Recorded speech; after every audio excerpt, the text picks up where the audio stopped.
नमस्कार, अपर्णाज लाईफस्टाईल आणि cooking recipes या माझ्या यूट्यूब चॅनलमध्ये अगदी मनापासून तुमचं स्वागत आहे। तुमच्या मनातील सर्व चांगल्या इच्छा स्वामी माऊली पूर्ण करो ही स्वामी चरणी प्रार्थना करते आणि आजच्या व्हिडिओला सुरुवात करते। तर मंडळी, सर्वप्रथम सर्वांना गणेश चतुर्थीच्या हार्दिक शुभेच्छा। बुधवारी दिनांक 27 ऑगस्ट रोजी आपल्या सर्वांच्या घरामध्ये लाडक्या गणरायाचे आगमन होणार आहे। या दिवशी गणेश चतुर्थी आहे। या दिवशी मूर्ती घरी आणल्यावर त्यांची प्राणप्रतिष्ठा आपल्याला करायची असते। त्या मूर्तीमध्ये आपल्याला प्राण आणायचे असतात आणि या दिवशी सगळीकडेच गणपतींची स्थापना केली जाते। त्यामुळे सगळ्यांनाच गुरुजी ब्राह्मण मिळत नाहीत। तर आजच्या व्हिडिओमध्ये घरच्या घरी अगदी साध्या सोप्या पद्धतीने श्री गणेशांची प्राणप्रतिष्ठा कशी करावी, कोणत्याही प्रकारचे संस्कृत मंत्र न म्हणता आपल्या मराठी भाषेमध्ये श्री गणेशांची स्थापना घरच्या घरी आपण कशी करावी हे आपण आजच्या व्हिडिओमध्ये सविस्तर जाणून घेणार आहोत। कारण पूजा करताना जे मंत्र म्हटले जातात ते संस्कृतमध्ये असतात आणि आपल्या सर्वांनाच ते म्हणणे शक्य होत नाही किंवा वाचून जरी म्हणायचे ठरवले तरी त्यांचे उच्चार एवढे स्पष्ट होत नाहीत। त्याऐवजी मराठीत कशी स्थापना करावी ते आपण आजच्या व्हिडिओमध्ये पाहणार आहोत। कारण देव हा भक्तीचा भुकेला आहे। आपण किती मनाने शुद्ध अंतःकरणाने पूजा करतो हे सर्वात महत्त्वाचे असते। आपला भाव हा महत्त्वाचा आहे। कोणीही असेल त्याने मनात श्रद्धा ठेवावी, मनात भाव ठेवावा। कारण कोणतीही पूजा आपण मनापासून केली तर ती देवापर्यंत नक्कीच पोहोचते। त्यामुळे आज आपण सर्वांना जमेल अशी साधी सोपी पूजाविधी दाखवणार आहोत। व्हिडिओ शेवटपर्यंत नक्की पहा आणि जास्तीत जास्त लोकांपर्यंत शेअर देखील करा। आणि तुम्ही जर आपल्या चॅनलवर नवीन असाल, तुम्हाला आपल्या आध्यात्मिक आणि वास्तुशास्त्रावर आधारित व्हिडिओ जर आवडत असतील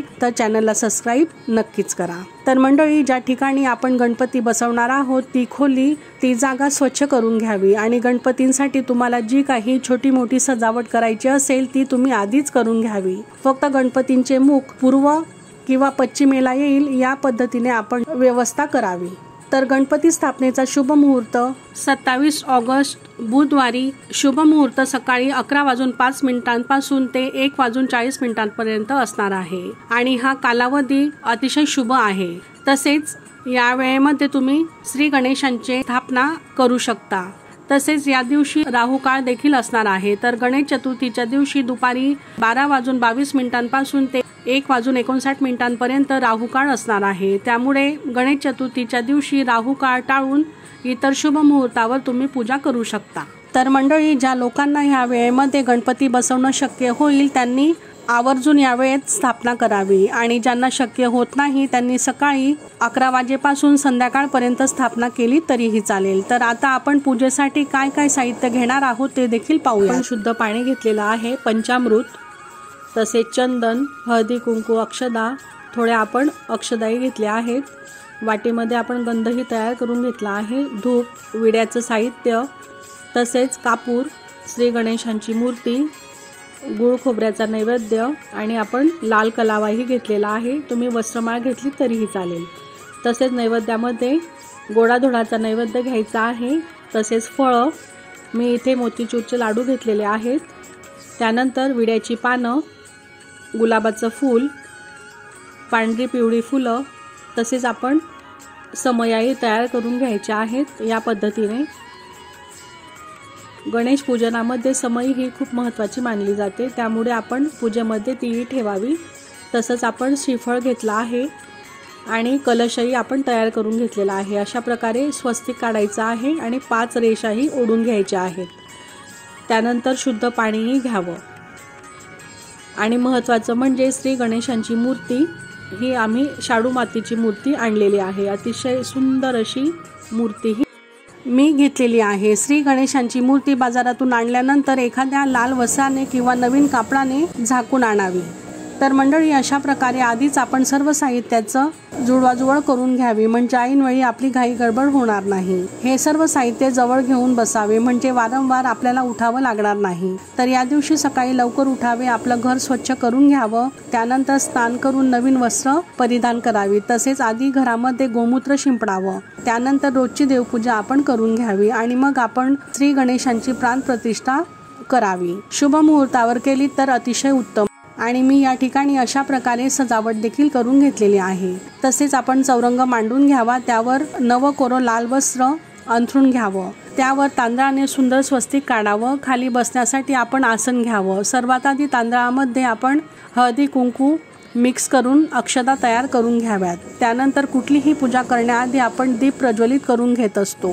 त्यासाठी दिव्याची आधी आपण पूजा करून घ्यावी। हळदी कुंकू अक्षता फूल वाहून दिव्याची पूजा करून घ्यावी। ओम श्री दीप देवतेभ्यो नमः गंध अक्षता पुष्प समर्पयामी। तुम्ही मराठीत म्हणू शकता, हे दीप देवा तुला गंध पुष्प वाहत आहे, किंवा दिव्या दिव्या दीपत्कार कानी कुंडल मोतीहार दिव्याला पाहून नमस्कार हा साधा सोपा मंत्र म्हटला तरीही चालेल। त्यानंतर स्वतःला हळदी कुंकू लावावं। पुरुषांनी चंदनाचा टिळा कपाळावर लावावा। त्यानंतर पाण्याने भरलेल्या पात्रामध्ये एक फूल बुडवून सर्व पूजा साहित्यावर आणि जी आपण सजावट केलेली आहे त्यावर तसेच स्वतःवर पाणी फुलाने शिंपडावं। यामुळे तनाची तसेच मनाचीही शुद्धी होत असते आणि जे वातावरण आहे ते देखील सात्विक होण्यास मदत होते। त्यानंतर एका कलशावर स्वस्तिक काढावं आणि 5 नाम ओल्या गंधाने ओढून घ्याव्यात। खालून वर असे आपण 5 नाम किंवा रेषा ओढायच्या आहेत। त्यानंतर कलश पाण्याने भरून घ्यावा आणि मग कलशामध्ये सुपारी, नाणं, हळकुंड, हळदी कुंकू अक्षता असं सर्व साहित्य टाकावं आणि विड्याचं किंवा आंब्याची पानं तुम्ही कलशावर ठेवली तरीही चालेल। त्यावर श्रीफळ ठेवावं। नारळाची शेंडी वर येईल अशा पद्धतीने आपण नारळ ठेवावा। अशा प्रकारे कलश तयार करून घ्यावा। हा कलश गणपतींच्या उजव्या बाजूला ठेवावा। तर उजव्या बाजूला थोडे तांदूळ घेऊन छोट्या चौरंगावर लाल कापड टाकून त्यावर आपण कलश स्थापना करून घ्यावी। तुम्ही अष्टदल कमळ किंवा स्वस्तिकही काढू शकता। कलशावर हळदी कुंकू अक्षता फूल अर्पण करावं। त्यानंतर श्री गणेशांची स्थापना करण्याआधी आपल्याला आचमन करायचं आहे। 3 वेळा पाणी घेऊन मग ताम्हणात ते सोडावं। डाव्या हाताने उजव्या हातावर पाणी घ्यावं आणि ते आपण प्यायचे आहे। ही कृती आपण 3 वेळा करावी आणि म्हणावं, ओम केशवाय नमः, ओम माधवाय नमः, ओम गोविंदाय नमः। तर इथून पुढे श्री भगवान विष्णूंची 24 नावं घेतली जातात। तुम्हाला येत असतील तर ती तुम्ही म्हणावीत, नाही तर एवढे म्हटले तरीही चालेल। यामुळे आपल्या शरीराची तसेच मनाची शुद्धी होत असते आणि पूजा चांगली होते असं म्हणतात। त्यामुळे आपण आचमन करणं गरजेचं असतं। त्यानंतर हातामध्ये थोड्या अक्षता फुलं घ्यावीत आणि व्रताचा संकल्प आपण करावा। गणरायाला प्रार्थना करावी की गणराया, माझं संपूर्ण कुटुंब म्हणजे तुमच्या घरातील सर्व सदस्यांची नावं घेऊन तुम्ही म्हणावे की आज सर्वजण मिळून आम्ही घरामध्ये तुमची स्थापना करत आहोत। माझ्या घरामध्ये सुख समृद्धी, आयु, आरोग्य, घरात लक्ष्मी, ऐश्वर्य, धनसंपदा हे सर्व काही लाभू दे। माझ्या घरातील दारिद्र्य, नकारात्मकता नष्ट होऊ दे असं म्हणून गणरायाला प्रार्थना करावी आणि हातातील पाणी आपण ताम्हणात सोडावं। आता आपण कलश पूजन करूयात। कलशावर हळदी कुंकू अक्षता फूल अर्पण करावं। कलश देवतेभ्यो नमः सकल पूजा गंध पुष्प समर्पयामी। आपण प्राकृत भाषेमध्ये म्हणू शकतो की हे कलश देवता, मी तुला गंध पुष्प अक्षता अर्पण करत आहे आणि नमस्कार करावा। त्यानंतर म्हणजेच गणपती बाप्पांची स्थापना आपण जिथं करणार आहोत तिथं हळदी कुंकू वाहून मूर्ती स्थापन करायची आहे। गणेश मूर्ती स्थापन करताना शांत बसून मूर्ती स्थापन करू नये, तर मोठ्या आवाजात जयघोष करत आपण श्री गणेशांची स्थापना करावी। गणपती बाप्पा मोरया, मंगल मूर्ती मोरया असं म्हणून आपण गणपती बाप्पांना काळजीपूर्वक त्यांची मूर्ती स्थापन करावी। एकदा मूर्ती ठेवल्यावर विसर्जनाआधी ती हलवायची नसते। मूर्तीवर जे वस्त्र झाकलेले असेल तेही आपण काढून घ्यावं। आता आपण गणेश पूजेला सुरुवात करूया। एका तांब्यामध्ये गणेश मूर्ती घ्यावी किंवा तुम्ही सुपारी घेतलीत तरी चालेल। या दिवशी गणपतींची षोडोपचारे पूजा केली जाते, म्हणजे 16 उपचार करून ही पूजा आपण करायची असते। यावर शुद्ध पाण्याने अभिषेक करावा। शुद्धोदक स्नानम समर्पयामी। यावेळी आपण मराठी भाषेत म्हणू शकतो, हे गणराया तुला पाण्याने आम्ही स्नान घालत आहोत।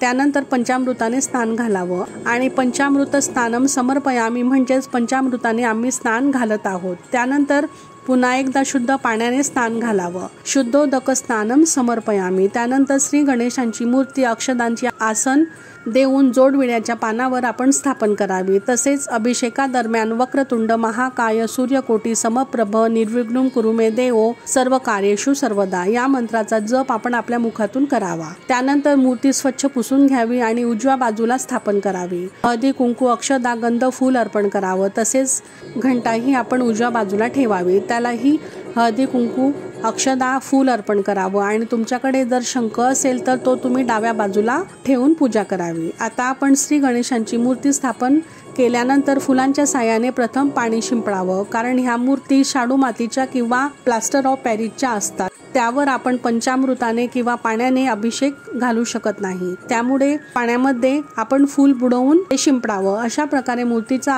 अभिषेक आपण संपन्न करावा. त्यानंतर गणपतींसमोर विडाही ठेवावा. सर्व साहित्य ठेवून हळदी कुंकू अक्षता फूल अर्पण करावं. त्यानंतर गणेश स्थापनेचा महत्त्वाचा भाग म्हणजे गणपतीच्या मूर्तीमध्ये प्राण ओतणे हा आहे. आपण बाजारातून जी मूर्ती आणतो ती फक्त मूर्ती असते, आपण त्यामध्ये प्राण आणायचे असतात.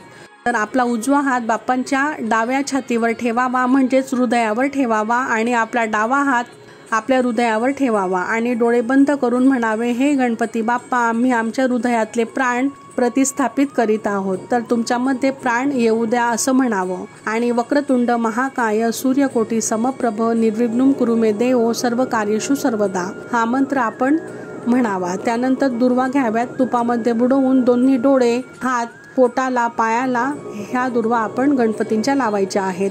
आता मूर्तीमध्ये प्राण आले आहेत असं समजून आपण गणेश पूजन करावं. प्रथम गणपतींना गंध किंवा चंदन लावावं, त्यानंतर हळदी कुंकू अक्षता लावाव्यात, त्यानंतर जानवं वस्त्र ही अर्पण करावीत. वस्त्र डाव्या हातात खालून घालून मग ती वर काढावी. त्यानंतर वस्त्रमाळ अर्पण करावी. तसेच श्री गणेशांसाठी जे काही हार अलंकार घेतले असतील तेही आपण अर्पण करावेत. फुलं, दुर्वा, वेगवेगळ्या फुलांनी श्री गणेशांची मूर्ती सजवावी. तर गणेश पूजन आपले झालेले आहे. गणपतींसमोर जो आपण विडा ठेवला होता त्याचीही आपण पूजा करून घ्यावी. त्यानंतर गणपतींना दीपधूप अर्पण करावा. गुळ खोबऱ्याचा नैवेद्य, मोतीचूरचे लाडू, पेढे, मोदक, 5 प्रकारची फळं, अशा प्रकारे संपूर्ण नैवेद्य जो काही आपण घेतला असेल तो अर्पण करावा. 3 वेळा पाणी फिरवून घ्यावे. नैवेद्यम समर्पयामी असं बोलावं. जेवढे दिवस गणपती बाप्पा आपल्या घरामध्ये विराजमान असतील तेवढे दिवस गणपती प्रिय मोदकांचा नैवेद्यामध्ये आपण आवर्जून समावेश करावा. त्यानंतर डाव्या हातामध्ये घंटा वाजवावी, दीपधूप दाखवावा. तसेच गणेश पूजनादरम्यान सतत आपल्या मुखातून श्री गणेशांचे स्मरण करावं. नंतर सहकुटुंब सहपरिवार आरती तसेच प्रार्थना करावी की तुझी कृपादृष्टी अखंड आमच्या कुटुंबावर राहू दे, अशी मनोभावे आपण श्री गणेशांना प्रार्थना करावी. आरती झाल्यावर घालीन लोटांगण वंदिन चरण म्हणावे. स्वतःभोवती प्रदक्षिणा घालावी. त्यानंतर मंत्र पुष्पांजली पण आपण म्हणावी. फुलांना गंध लावून हातात अक्षता घेऊन ती देवांच्या पायावर अर्पण करावी. मंत्र पुष्पांजली समर्पयामी. त्यानंतर घरातील सर्वांनी गणेशाला मनोभावे नमस्कार करावा. श्री गणपती बाप्पा, आम्ही तुम्हाला मनोभावे नमस्कार करत आहोत. आणि सर्वात शेवटी क्षमा प्रार्थनाही करावी. हे गणराया, तुम्ही विघ्नांवर विजय मिळवणारे आहात, देवांचे प्रिय आहात. हे विघ्नहर्ता, तुम्ही ज्ञान संपन्न आहात. आपल्या चरणी माझा नमस्कार नमस्कार नमस्कार, अनेक वेळा नमस्कार. हे बाप्पा, आपण नेहमी माझ्या चांगल्या कार्यामध्ये येणाऱ्या विघ्नांचा सर्वनाश करा. आजची पूजा करत असताना माझ्या हातून कळत नकळत काही चूक झाली असेल तर मला मोठ्या मनाने माफ करा आणि माझ्या पूजेचा तुम्ही स्वीकार करा. भोळी भाबडी सेवा मान्य करा. हे गणपती देवा, हे प्रभू, मला मंत्र आणि भक्ती येत नाही. मी अज्ञानाने जी काही पूजा केलेली आहे ती तुम्ही कृपा करून मान्य करा. माझ्याकडून झालेल्या चुकांची मला क्षमा करा आणि मी केलेल्या पूजेने तुम्ही माझ्या कुटुंबावर प्रसन्न राहाल अशी आशा अपेक्षा देवा. अशी क्षमा प्रार्थना आपण पूजेनंतर करून घ्यावी. सर्वांना आरती द्यावी आणि प्रसाद द्यावा. त्यानंतर पुढे 10 दिवस रोज सकाळ संध्याकाळ आपण श्री गणेशांची आरती मनोभावे संपन्न करावी. नैवेद्य अर्पण करावा आणि मनोभावे नमस्कार करून आपण श्री गणेशांना आपल्या घरामध्ये स्थापित करावं. तर मंडळी, आजच्या व्हिडिओमध्ये घरच्या घरी अगदी साध्या सोप्या पद्धतीने पूजा कशी करावी, श्री गणेशांचे कोणते मंत्र आपण पठण करावेत, त्यासोबतच मूर्तीची स्थापना योग्य पद्धतीने आपण कशी करावी ही संपूर्ण माहिती आपण जाणून घेतली. त्यासोबत लागणारं साहित्य याविषयी देखील आपण माहितीही पाहिली. तर कसा वाटला तुम्हाला आजचा व्हिडिओ? आजची माहिती कमेंट करून नक्की सांगा आणि अशाच माहितीपूर्ण आणि आध्यात्मिक व्हिडिओंसाठी आपल्या चॅनलला सबस्क्राईब नक्की करा. तुमचे जर काही प्रश्न असतील तर ते तुम्ही विचारू शकता. आणि तुम्हाला सर्वांना पुन्हा एकदा श्री गणेश चतुर्थीच्या हार्दिक मनापासून शुभेच्छा. श्री स्वामी समर्थ.